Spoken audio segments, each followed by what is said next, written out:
We have one more section. I think Diane Little is going to do. You can go see it over Diane, but I don't know what I do. Diane is the one who put this whole show together, but she's going to tackle quite a section forward, and that's the future.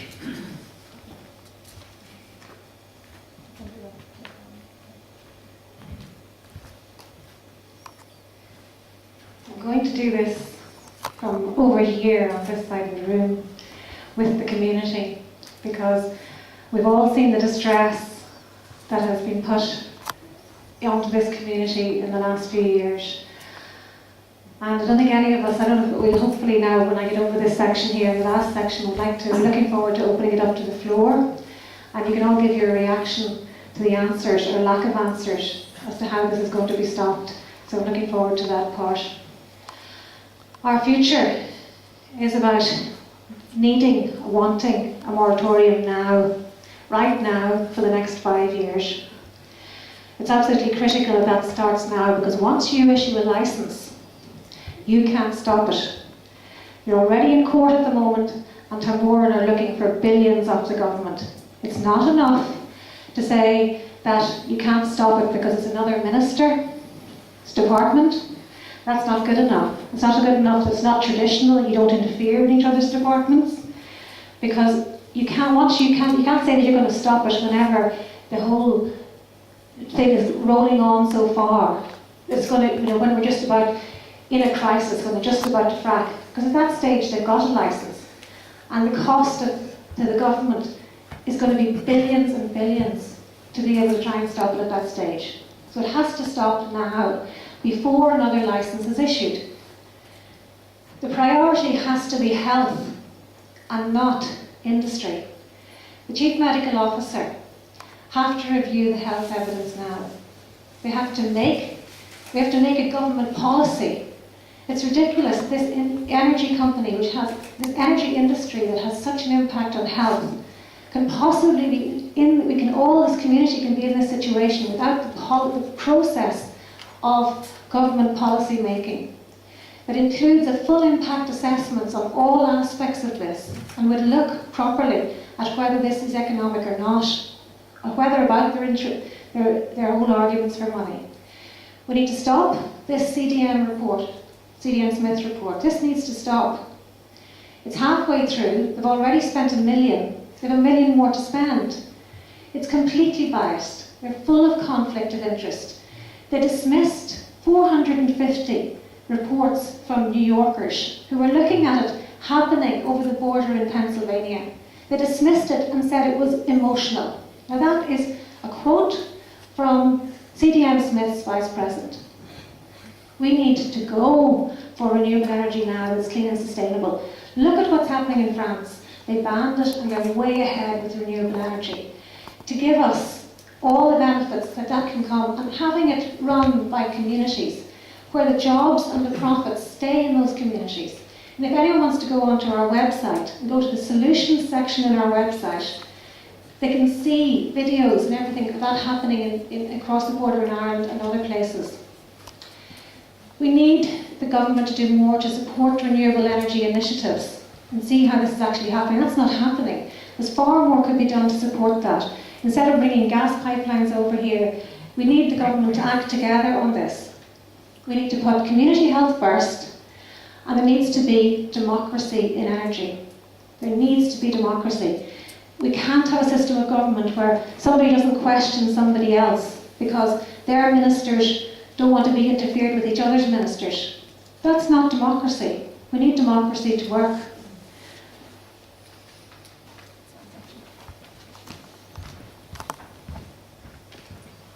Thank you very much, Dale.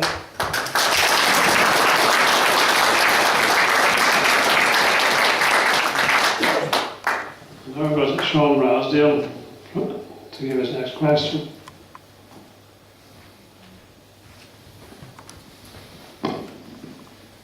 This industry-led research will have serious consequences for this community. Should we trust the outcome when it clearly does not meet or reflect the needs of this community?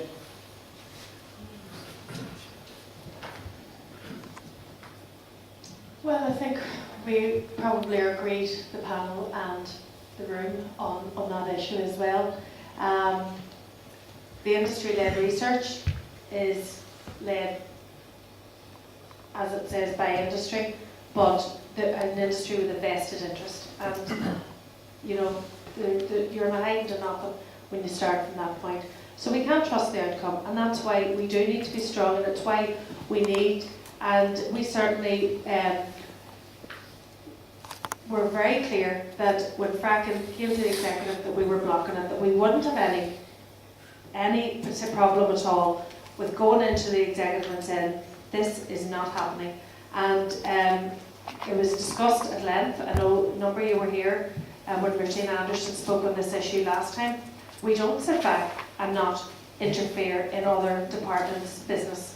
If it has a cross-cutting and detrimental impact on our communities, we'll act. And that's it. We made it very clear that when it came to the executive that it would be blocked. So we're not planning on trusting the outcome, because I think we already know what the outcome will be.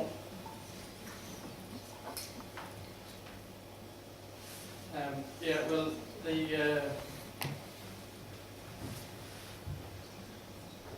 as I said before, our ministers have to be strong and direct the research the way that they want it. It shouldn't be government, or it shouldn't be led by the industry.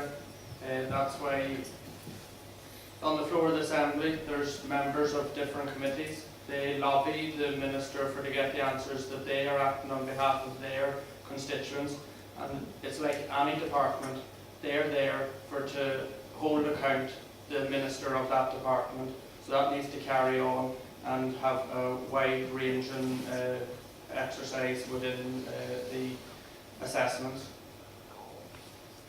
Thank you. One of the 4 principles of the Green Party is grassroots democracy. And by that, we mean exactly what we see here in this room with you and with the representatives of the community associations. Democracy isn't just about putting a cross in a box every few years. It's about communities making their own decisions, and energy is one of the fundamental things that communities can and must make their own decisions about. Energy decisions need to be shared by the community, sharing the responsibility of making decisions, sharing the outcome, sharing the benefits, and sharing whatever risks the community is seriously willing to take, rather than it being imposed from above. So, no, you unfortunately can't trust this kind of imposed report, and the message is that we have to change the way that we do politics, and that things have to come from the grassroots up instead of being imposed.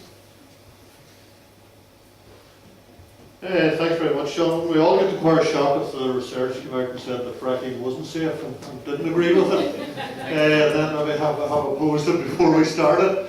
But look, I think the reality of it is, irrespective of what the research says, I'm very keen that we change the process in which licences are approved and issued. And I think that's the key to it, because then obviously the research is only an element of it. And because if you get the single ministerial decision-making process that we have, then we're always in the danger of being at the behest of a single minister. I think that process needs to be changed. We need to all have that input and say into any granting of licence, and then I think the research becomes a little more irrelevant, whatever that research is, Sean. So, I'm looking beyond even the research, and I'm looking to a process that everybody can buy into and have a say in. Okay, I think we have one more question, that's from me actually.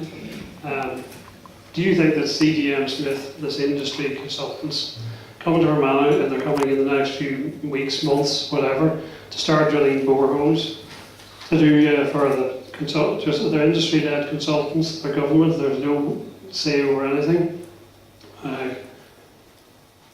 we've got no democracy on this, we've got no say over this, so if you're elected, will you give us that right to say no to them?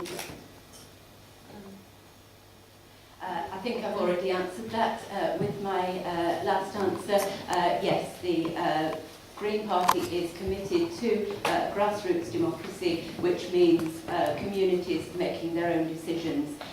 We have community planning coming into Northern Ireland, to our councils now. What that ought to mean is that communities do precisely have decisions in their own power in this sort of area. I very much hope that will be the outcome. I very much fear that it won't be.